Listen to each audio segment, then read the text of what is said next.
I leave you the floor. Okay, thanks a lot, Roland. So I will just close this. Yep. So I will speak about microstructural deformation mechanism in additive manufacturing alloys. So it's mainly based about EBSD and high resolution digital image correlation. So this the different results you will see are coming from different works, of course. So there were the PhD of Yanis Balit, which was defended in 2019. The one of Camille Guévenoux in 2020, and the current postdoc of Solène. Two people who are very important also is Simon and Alexandre, who are the two engineers in charge of the microscopy in all the related topics in our lab, and Andrei, my colleague, who supervised with me these different works. So, yep. So what is the objective of this talk is to speak about the possible link between mechanical properties and the microstructure. So mechanical properties, that means of course static properties, fatigue limit. I will not speak about fatigue crack growth, but there is recent studies also on this topic.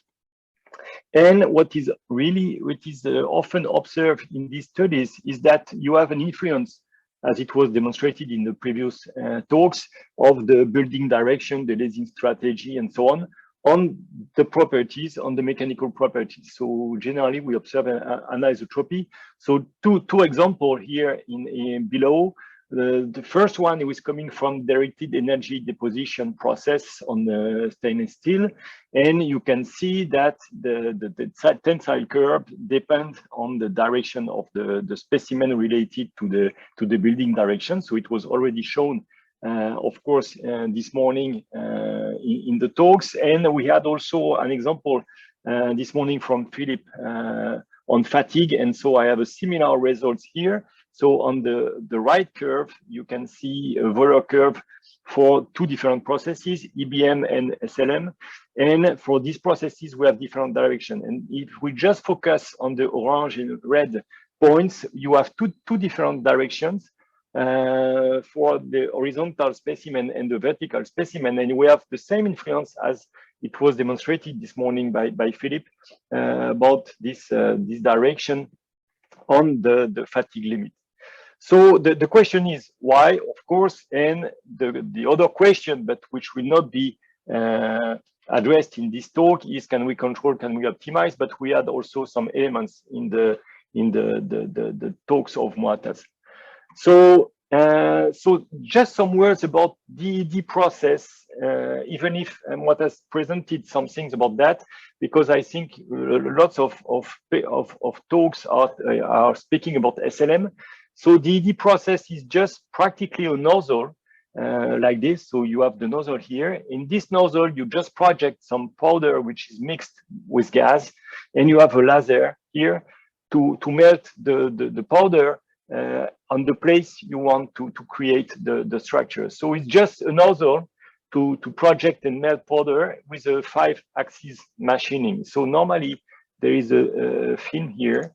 You will see just a very simple building because it is a single, what we call the single track wall, because it will be the main geometry we'll use in the mechanical test after. So you will see in the next slide. So we just finished now.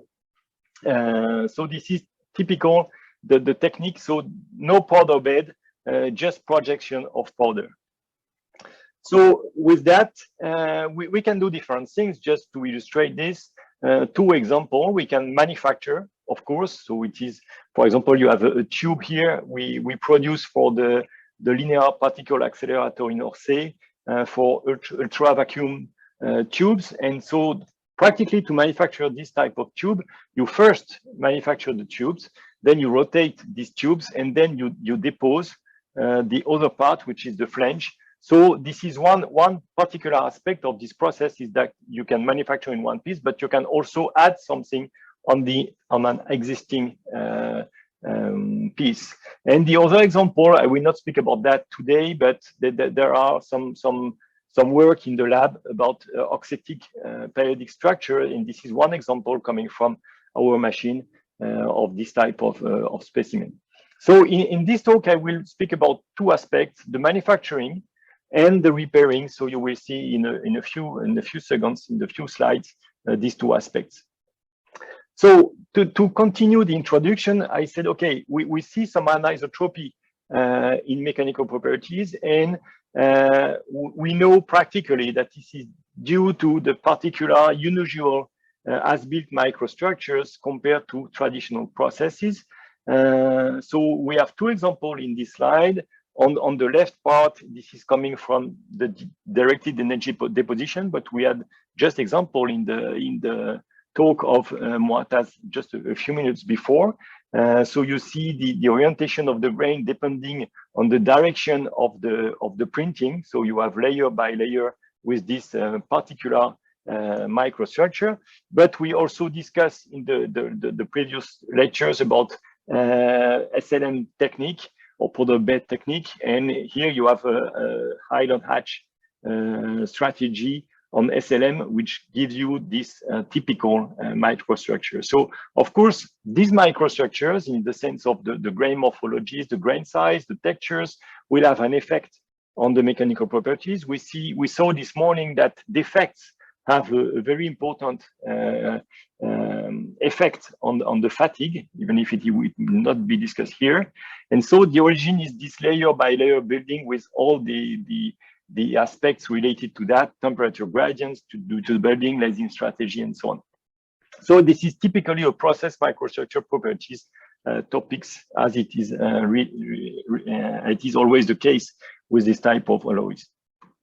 So another example, also to show you how it can affect the microstructure, it is an Inconel, the same Inconel as Muataz, the 718 Inconel, with two different process conditions. The first one is without dwell time. That means that you just have a back and forth building of this specimen, and due to a buildup of it, you have this typical microstructure, practically the same as SLM, with a particular orientation of the grain in this condition. But if you just now stop after each layer the laser during 10 seconds, and then you put layer by layer with this 10-second dwell time between each layer, you recover something very similar as what was obtained with the stainless steel.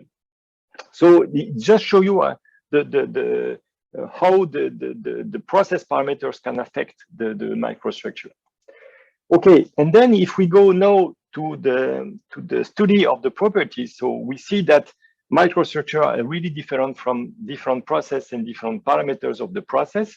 And now the question is, how can we analyze the effect of this microstructure on the mechanical properties? If we want to do that, generally we observe in the literature qualitative analysis or assumptions about that.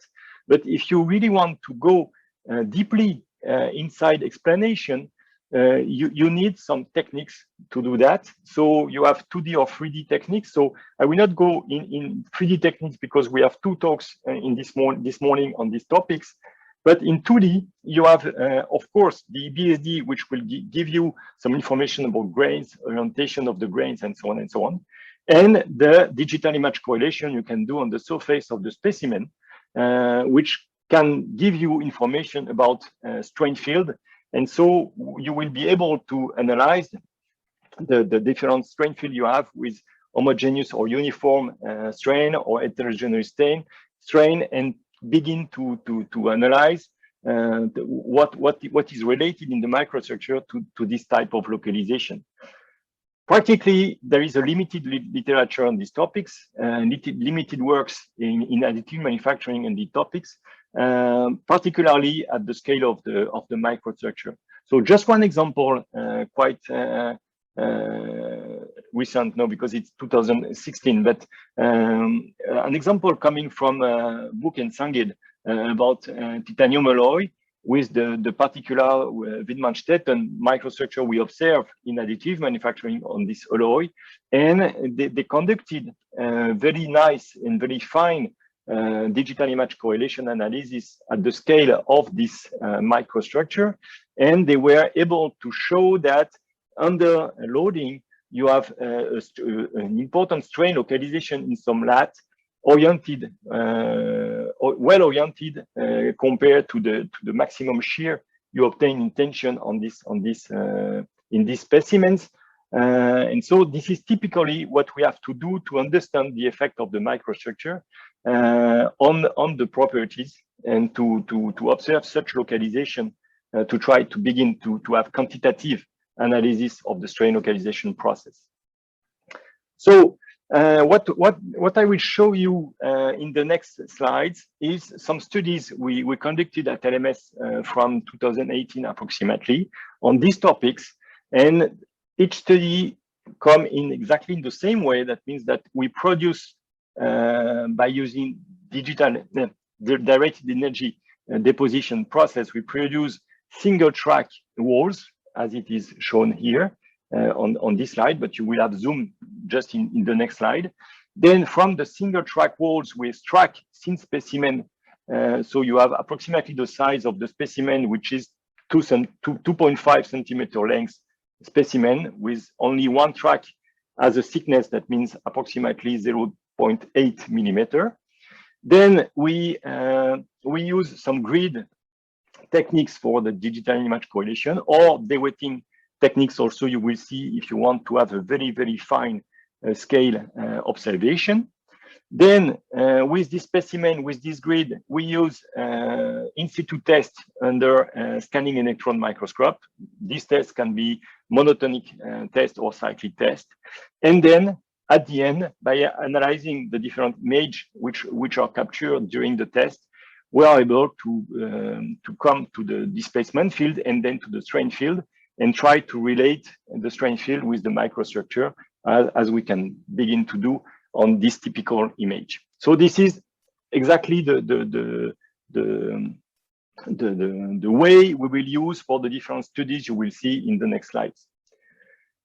So specimens, as I said, we produce single track wall. So this is typical dimension of this track. So it's 10 centimeters on 3.5 millimeters 8 and 0.8 millimeter as the thickness. From that, we extract the specimen with a water cutting technique, then polishing until ion beam polishing. And generally, in all the studies, you will see in the next slide, we try to observe the middle section of the specimen. So you have the typical geometry, but just remember that it is 2.5 centimeters length. So we extract by water cutting in the different direction. So 0 degree, that means in the building direction, perpendicular to the building direction, or at 45 degrees with the building direction, which was just recent studies on this direction. Then we analyze the microstructure. So by using classical EBSD techniques, so the crystallographic orientations, the grain size morphologies, the grain size and the grain morphologies, and we use statistics just to see, to compare the strain field related to the grain size, typically. And with the grain contour, we use the grain contour to superpose with the strain field to obtain at the end mean value of the strain grain by grain. So this is typical analysis we observe here on the 316L stainless steel. I will discuss after the cluster of small grains and so on. The criterion which was used for 316L stainless steel for small grain and big grains was 15 micron as the size of the grain. Okay, and as I said, this is typically the cross section of the thin wall. So that means 0.8 millimeter thick, and we cut practically in we polish until the middle of the specimen. Okay, so we remove both external faces, and we try to obtain at the end a 400 micrometers thick specimen, and what we observe is the middle face here of this specimen. So then we put, as I said, some grids to be able to do digital image correlation. So it's based on a homemade software from Michel Borner for correlation about on grids like that. Okay, so we just have to capture different images. It's a classical way, capture different image, then compare the image, and then coming to the displacement field for each pixel, and then to the strain field. So we have different possible resolution for the grid. The blue one here is a 3 mm by 3 mm with 100 microns between two grid to cross. Here you have something with 20 micrometers, sorry, and the central grid, which is the same in both cases, which is 3 micrometers grid to have a very fine resolutions, which is not always sufficient if you want to go to more details like Wittmann-Stedt and microstructure, for example. And then we will use dewetting techniques, but I will come back to these aspects in the following slides. Okay, then in situ test. So we have a homemade test machine for that. And then this machine go inside the scanning electron microscope, and we do different loading step. And for the different loading step, we capture the image, and then we will analyze after by digital image correlation. Okay, so this is practically the methods we use for every study, and I will focus on 4 different aspects. The first one is the effect of the orientation of the specimen related to the building direction on 316L stainless steel. The second one is the effect of dwell time I just discussed before on the Inconel. So to see the effect of this both microstructure on the uniformity or not of the strain field. Then for the stainless steel and titanium alloy, we will see the effect of the repairing. So it's something which was already discussed a little bit by Moatas. So I will go a little bit further in this direction to see the effect when you have a substrate heat affected zone and the DED material. And the last aspect is associated to fatigue with very recent first results at the scales of the slip bands. So it is under progress, but I will show you this first result. So first thing, 316L stainless steel, we have the single track wall just here. We extract 2 direction of specimen. This one which is in the building direction, which is perpendicular to the building direction. So it's parallel to the layer or perpendicular to the layer, but it's just a question of point of view. And we compare the properties of these 2 directions of the specimen. So the cross corresponds to the different steps we used for the test, for the in situ test. So, and you see that practically each time the horizontal specimen here has better properties than the vertical one, but it was already discussed this morning. In fatigue, we have practically the same situation for what Philippe presented this morning. Okay, so these are the properties in blue and in green. And we compare the strain field we obtain at the last step, which correspond to the boss cross here. Okay, for this boss cross, we obtain this strain field. So this is the situation for which the loading is in the building direction. So this is the vertical specimen here. And you see that in this case, what we do is that for each vertical line here in the strain field, we obtain a mean value.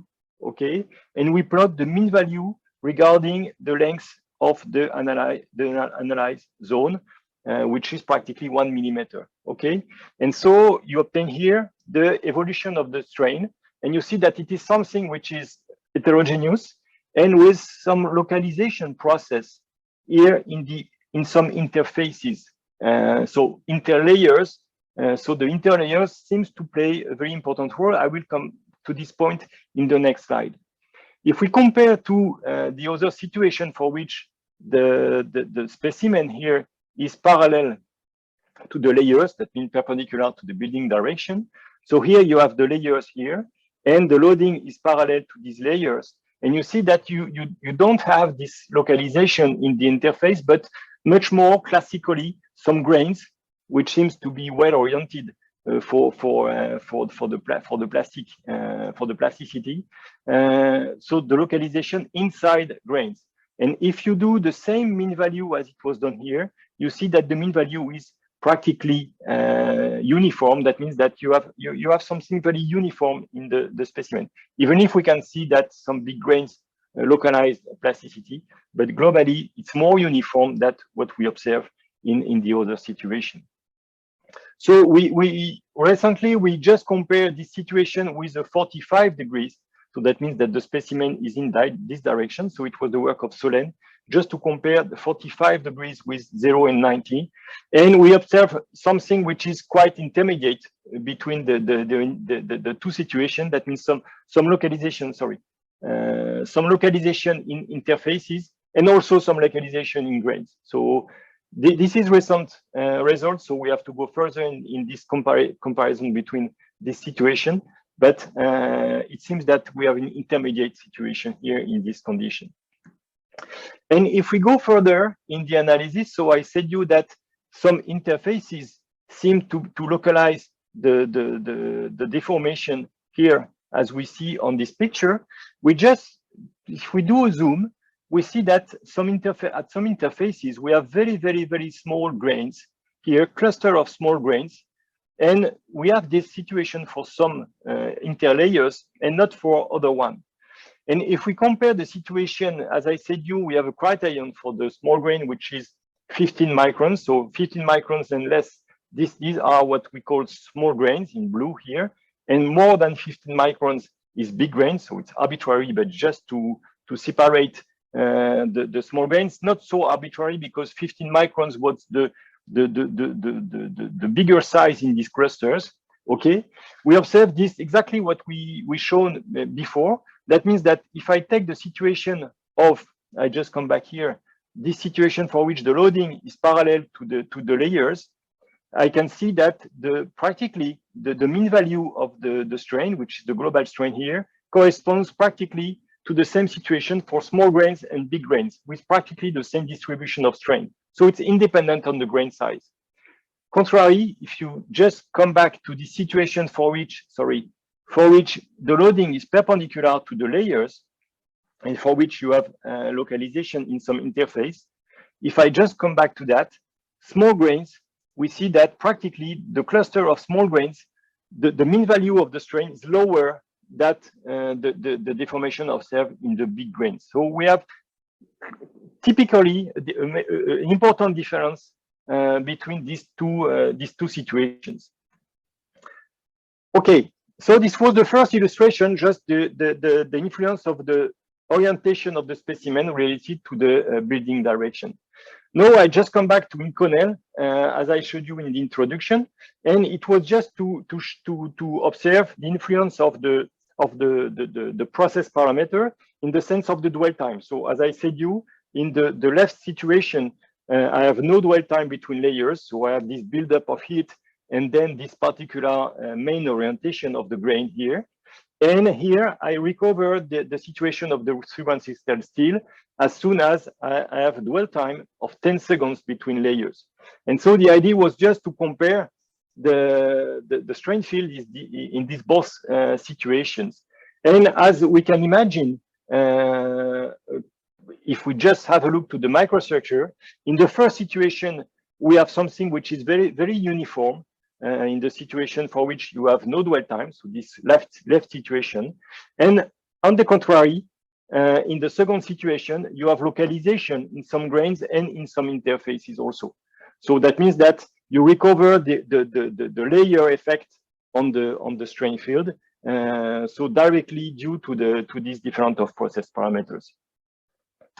And as I said you, if we just have a look to the mean value grain by grain, so this is what I said you just take the contour of the grain, you project the strain field of the grain, and you calculate the mean value of the strain, you see that you have some big grains, typically for which you have very large deformations compared to the other one due to this particular structure. So the fourth situation was already described by Muataz. This is the situation for which you have a substrate.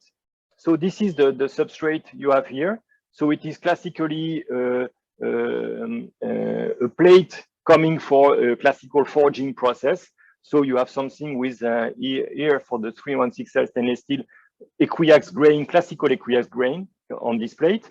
And on this plate, which is the black one here, you just manufacture a wall on this plate. Okay, so you have the substrate, which is this one, the DED manufactured wall, which is here with the classical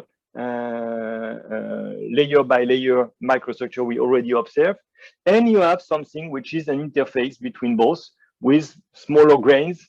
And so a transition between the initial material and the additive manufacture one. Okay, and what we did, we conducted some tests on this specimen. So the specimen was extracted from that. That means that one part of the specimen is associated to DED, one part is associated to substrate, and the middle part will correspond to the interface between both. Okay, so if you characterize the initial plate, you have the green tensile curve. If you characterize the DED material, you have the dotted blue curve like this. And if you take the repair specimen, that means the mixed situation between substrate and DED, then you obtain something which is in the middle, which is quite logical at the end. Okay, and you will do a tensile test. So following the blue continuous line like this on this situation for which you have both materials, substrate and DED. Okay, so I come to that, and the first step corresponds to this point. So I will just insist on this point, because if you think of this situation, you have a tensile loading in this direction. That means that for each section of the specimen, you have the same stress. Okay, so if you have the same stress, you are at the situation for which you can have a horizontal line here. And what you see is that the horizontal line is in the elastic domain of the DED material, but this is already over the yield stress for the substrate.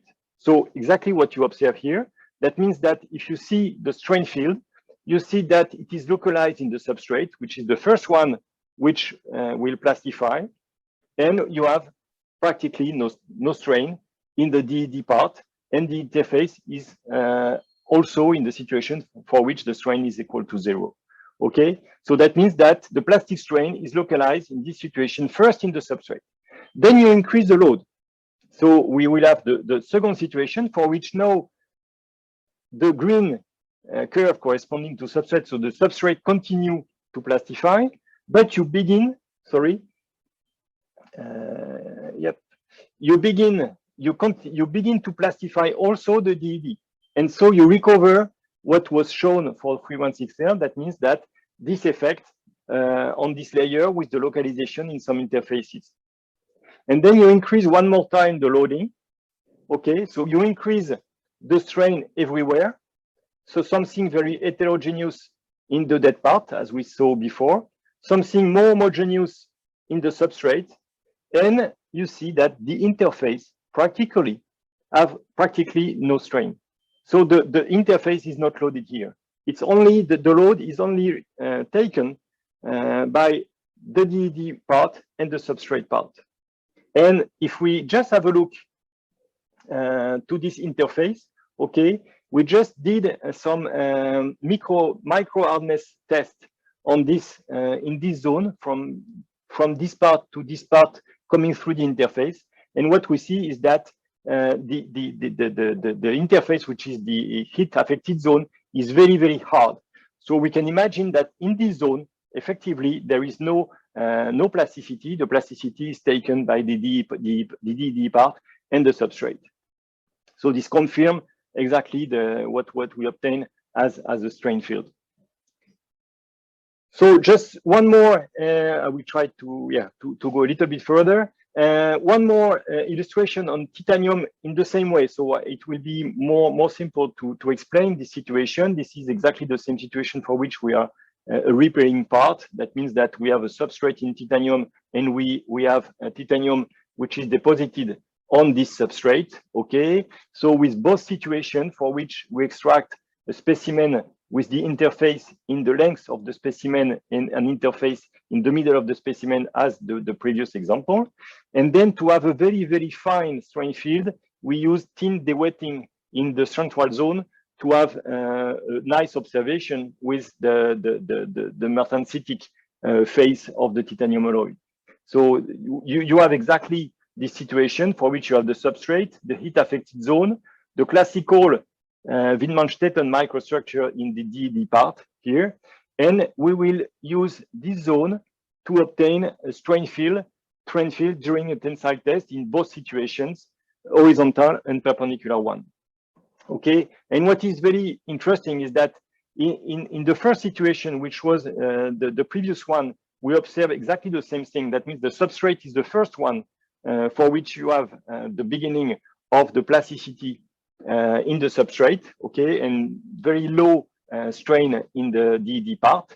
And on the opposite, when you impose practically the same strain in both areas with this type of specimen, you observe the fact that you will highly load the DD part, because this test is a strain control test compared to this one, which is a uniform stress control test. Okay, last example, and I will leave some minutes I hope, for questions. It's just the question of the fatigue. So what we did on 316L stainless steel, always on the same very small specimen, is that we use self-heating test. That means that we use a very small specimen, which is not this one. This one is coming from the thesis of Duda, just to explain the self-heating test. We use a specimen in tension compression. Then, as soon as you impose cyclic loading on in tension compression, we measure the temperature. So the temperature will increase until a stabilized one. And for each block of constant loading here, I do different blocks, and for each block, I take this temperature and I plot something which is this temperature. So the evolution, the variation of temperature regarding the loading, so the block here. So what you observe is that for very small loading, you have no temperature increase. And then for higher loading, you have a very important temperature increase. And generally, we can associate the fatigue limit to this region for which you pass from 0 to temperature variation. And so we did it for our small specimen in 2 directions, like this. Okay, so the stress ratio was 0.1. We increased the block as I described just before. We obtained the temperature variation for the different block and these 2 zones. And what we observe, is the fact that the fatigue limit was observed to be more important for these parallel specimens compared to the vertical one. Okay, with a particular situation. I missed this thing. The perpendicular specimens are better than the parallel one. It's the inverse, so it's the opposite. Sorry for that. And what we observe just by using some electronic microscope observation, we see that in the situation for which the loading is perpendicular to the layer, we have lots of small cracks, practically, but no big crack. And in the other situation for which the layers are parallel to the loading, we have a classical one main crack which initiate and propagate through the specimen. So just to finish this talk, the current work of Solène is just done to understand what is what are the evolution of the strain in these two situations when you impose cyclic loading compared to a pure tensile loading. Okay, and so I will just skip very quickly this aspect, but there is not lots of information in the literature for cyclic loading at this scale with strain field estimation in the literature. So there is this recent paper coming from Atkinson. They just did one cycle, one compression tension cycle, and they observed the evolution of the strain field for the different steps of this cycle. So recently, Solène tried to do a cyclic test on this very small specimen.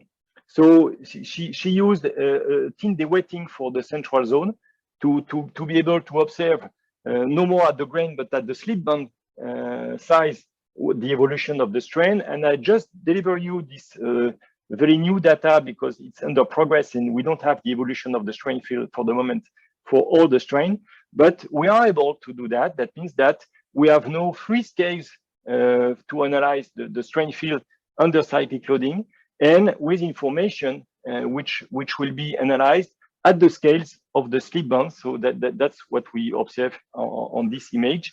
And these are currently the work in progress in the lab in this comparison, in this studies about micromechanism and strain fields.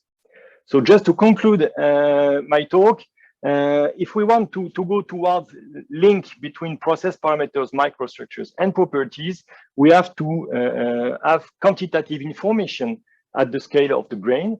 And so in 2D, we need this type of technique. That means in situ test and scanning electronic microscope, EBSD analysis, and high resolution digital image correlation at the scale of the grain or at the scale of slip bands or other microstructural aspects.